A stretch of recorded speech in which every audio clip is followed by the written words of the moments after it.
The State Duma expects to create a competitor to YouTube in 5 years, reports the publication Meduza. Two Russian services, RuTube and VK Video, should become an integral part of the internet life of Russians. Chairman of the Russian State Duma Committee on Information Policy, Information Technologies and Communications, Anton Gorelkin, believes that Russia has no other choice but to, quote, create alternatives, end quote. The Russian authorities would like to control all information that passes over the internet. Unfortunately for them, unfortunately for us, they of course cannot do this technically. On top of everything, there is more problem for the Russian authorities. If they block everything, the Russian economy will suffer a severe blow, because how then will they trade oil? They can now strengthen censorship in Russia with the help of the media police. The Russian Presidential Academy of National Economy and Public Administration has begun training specialists who will hunt for so-called extremist materials on the internet, as well as counter the spread of pirated content. Now this is being done by police from the Department for Combating Extremism, Department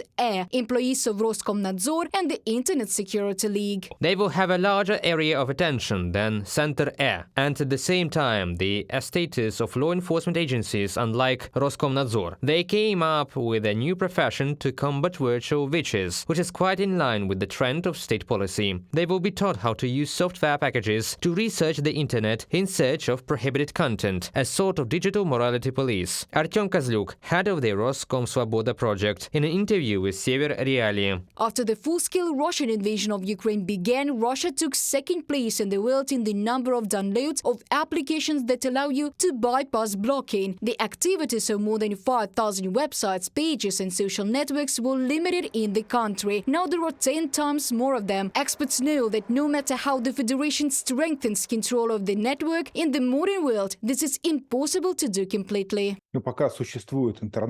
As long as the internet exists, people will bypass all these prohibitions. This is clear. Even in a country like North Korea, they still manage to bypass limits, despite the fact that there is simply no internet there at all. They have their own intra-North Korean network. It is called Kwangmyeon. What are people doing there? They install Wi-Fi access points from China. They have a fairly long land border. People just come to these Wi-Fi points and connect to them. Speaking out on social networks in Russia is administratively and criminally punishable. Since March 2022, articles about discrediting Russian troops and military fakes have been added. According to Mediazona, the courts fined Russians almost 194 million rubles under the administrative article on discrediting alone. Reported by Diana Kolesnik, Victoria Smirnova, UATV News.